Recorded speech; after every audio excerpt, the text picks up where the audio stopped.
रेशम की पगड़ी से देखो घर आंगन महका गया, प्यारा भैया मेरा। अक्षरा अपने 10 भाइयों को दूल्हा बना देखकर बहुत ही ज्यादा खुश होती है। वो नाचते हुए उनकी बलैया लेती है।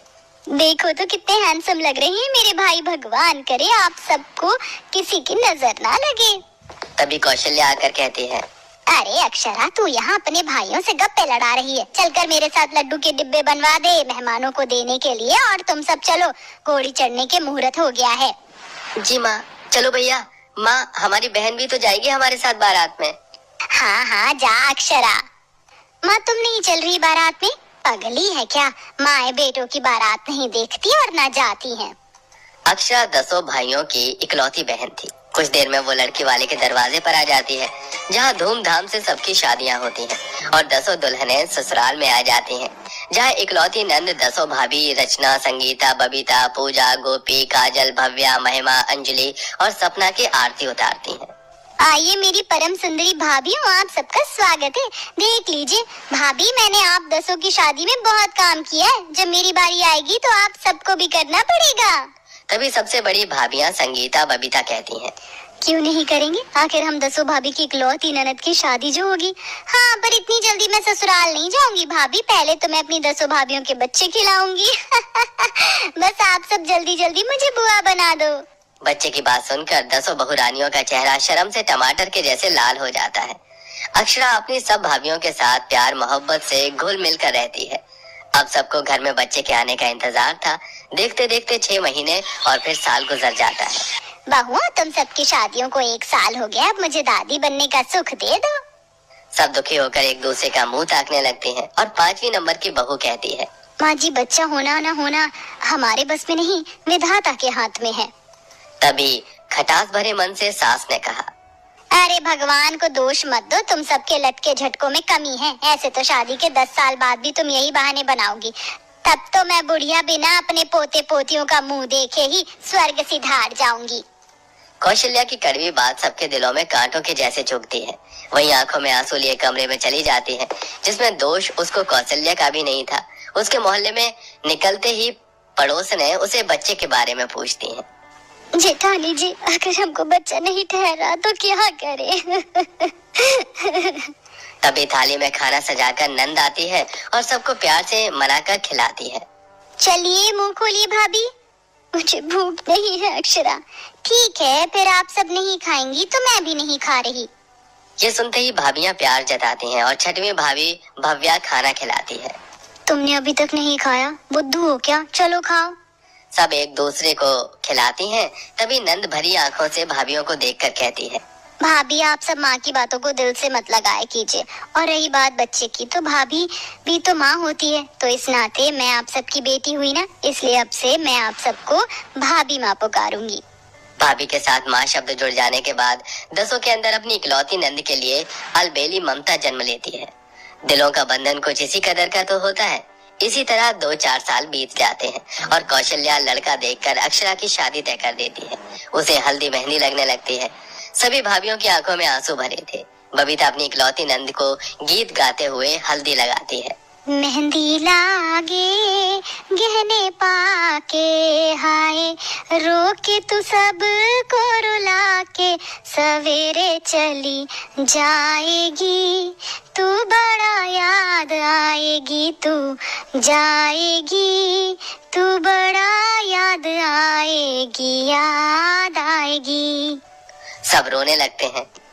हंसते खेलते वक्त का पता ही नहीं चला, कैसे इतने साल बीत गए। कल के दिन इस घड़ी तक तुम अपनी भाभी के घर अंगने को सूना करके चली जाओगी। भाभी, आप सब रो मत, मैं तो आती जाती रहूंगी ना। हमारी प्यारी ननद, अब जब ससुराल जाओगी तो पेट में लल्ला लेकर आना। भगवान ने हमारी गोद तो भरी नहीं, तुम हमारी इच्छा को पूरा कर देना, इसी बहाने हमें माँ बनने का सुख मिल जाएगा। अगले दिन नंद शादी करके अपने ससुराल विदा हो जाती है। अच्छा भाभी, प्रणाम। खुश रहिए। तभी काजल कहती है, नंदोई जी, हमारी ननद का ख्याल रखिएगा, ये हम 10 भाभियों के दिल का टुकड़ा है। जी भाभी, मैं अक्षरा का ख्याल रखूंगा। अक्षरा अपनी भाभियों की दी गई सीख से अपना ससुराल बसा लेती है और थोड़े दिन में गर्भवती हो जाती है, जिसे सुनकर भाभियों के पैर जमीन पर नहीं टिकते। वो नंद को रहने के लिए ससुराल में बुलाती है। प्रणाम रचना भाभी, बबीता भाभी, संगीता भाभी। अरे संभाल कर हमारी प्यारी ननद, तुम माँ बनने वाली हो, ऐसे में ज्यादा झुकते नहीं है। और ये तुम्हारा पहला बच्चा है, पहला। संगीता दीदी अब खड़ी खड़ी बातें करेंगी, अक्षरा को बिठा तो दीजिए। इतने में दो भाभियां भव्या, काजल जूस और फल काट कर ले आती हैं। ये देखो हम अपनी प्यारी इकलौती ननद के लिए क्या लाए हैं, मीठे मीठे फल, चलो खा लो। नहीं भाभी अभी बिल्कुल मन नहीं है, दिल कच्चा कच्चा सा हो रहा है। अच्छा तो ये थोड़ा मौसमी का जूस पी लो, थोड़ा अच्छा लगेगा। ओहो भव्या, ऐसे में चाशनी वाला जूस पीने का नहीं बल्कि खट्टा खाने का मन करता है। ये लो अक्षरा, देखो मैं तुम्हारे लिए बाजार से कच्ची कैरी और इमलियां लाई हूँ। इमली देखते गर्भवती नंद के मुंह में पानी आ जाता है और वो इमली खाने लगती है। अरे वाह बबीता भाभी, ये इमली कितनी खट्टी मजेदार है, मजा आ गया। नंद के चेहरे पर खुशी देखकर भाभियों का चेहरा भी खिल जाता है। सबकी आंखें खुशी के आंसू से भीग जाती हैं। ये क्या भाभी, आप सब रो रही हैं? गोपी भाभी, पूजा भाभी, क्या हुआ? खुशी के आंसू है ननद जी, सालों बाद इस घर में खुशियाँ आई हैं। अब तुम देखना तुम्हारी भाभियाँ कैसे तुम्हारा देखभाल करेंगी। देखो तो बाल कितने खुश्क हो गए, तेल नहीं लगाती हो। चलो मैं चंपी कर देती हूँ। अक्षरा तुम रात में खाने में क्या खाओगी बता दो, सब तुम्हारी पसंद का बनेगा। भाभी आपका जो दिल करे वो बना लो, आप सब तो मेरी खातिरदारी में ही जुट गई हो। तुम हो ही इतनी खास हमारे लिए। चलो मैं तुम्हारे लिए खट्टी भिंडी और रायता और मटर पुलाव बनाती हूँ, तुमको पसंद है ना? जी भाभी। अपनी बेटी के प्रति बहुओं का ऐसा अनोखा प्यार देखकर कौशल्य का दिल भी भर आता है। जैसे जैसे दिन बीतते हैं नंद के महीने बढ़ते जाते हैं और छठवां महीना, सातवां महीना लग जाता है। भाभी नाश्ता, खाना, पानी सब कमरे में परोस कर देती हैं। कोई उसे टहलने ले जाती। तभी सातवां महीना पार होते ही अक्षरा के दोनों पैरों में गर्भावस्था के लक्षणों के चलते सूजन आ जाती है। ननद जी चलिए, सुबह हो गई, टहलने नहीं जाना? एकदम ताजी हवा चल रही है। नहीं गोपी भाभी, मेरे पैर में सूजन हो गई, चला फिरा नहीं जाएगा। सूजन देखकर सब घबरा जाती हैं। तभी सास कौशल्या कहती है, अरे तुम सब घबराओ मत, गर्भवती औरतों के पैरों में सूजन होना आम बात है। माँ जी ये सूजन जाएगा कैसे? पता नहीं कितनी पीड़ा हो रही होगी हमारी अक्षरा को। ऐसा कहते कहते सबकी पलकें भीग जाती हैं। अरे ये तेल की मालिश से ठीक हो जाएगा। रचना फटाफट से सास का बताया तेल बनाकर नंद के पैर की मालिश करती है। अब अच्छा लग रहा है, आराम आ रहा है? उस पल में नंद की आंखों से झरझर आंसू बह रहे थे। क्या हुआ, रो क्यों रही हो? दर्द हो रहा है क्या? चिंता मत करो, डिलीवरी अच्छे से होगी। भाभी जिस इकलौती ननद के पास माँ जैसी भाभी आऊं देखभाल के लिए, उसे भला क्या होगा। मैं खुश नसीब हूँ जो मेरा पहला बच्चा मेरी भाभीयों की देखभाल में पल रहा है। ऐसे ही दिन ढलते हैं और 9वां महीना लग जाता है। सब अरमानों से आने वाले बच्चे के लिए स्वेटर और मोजे बनाते हैं। नंद को लड्डू बनाकर खिलाती हैं और धूमधाम से गोद भराई करवाती हैं, जिसमें कुछ ढोल ताशा बजाती हैं तो कुछ नाचती गाती हैं। भगवान करे तुमको और तुम्हारे पेट पर पल रहे बच्चे को हम भाभीयों की उम्र भी लग जाए, मेरी प्यारी ननद।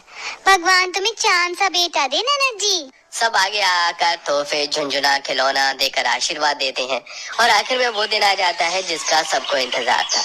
10 भाभी की इकलौती नंद अपने पहले बच्चे को जन्म देती है। बधाई हो, बेटा हुआ है। क्या हम अपनी ननद से मिल सकते हैं? जी हाँ, उनकी नॉर्मल डिलीवरी हुई है, बच्चा भी तंदुरुस्त है, इसलिए हम उन्हें नॉर्मल वार्ड में शिफ्ट कर रहे हैं। आप सब उनसे मिल सकते हैं। और अंत में सब भाभियां अपनी इकलौती नंद के पहले बच्चे को गोद में लेकर हंसते मुस्कुराते और लाड लड़ाती हैं। ये कितना प्यारा है, इसकी नाक और होठ बिल्कुल हमारी ननद के जैसे हैं। बच्चा माँ पर ही जाता है, लाओ ना अब मेरी बारी है, मेरी गोद में दे दो। जैसे बड़ी भाभी रचना ने बच्चे को गोद में लिया तो उसकी आंखों में खुशी के आंसू झलक आए। दुनिया की सारी खुशी एक तरफ और मामी बनने का एहसास एक तरफ है। थैंक यू हमारी प्यारी ननद।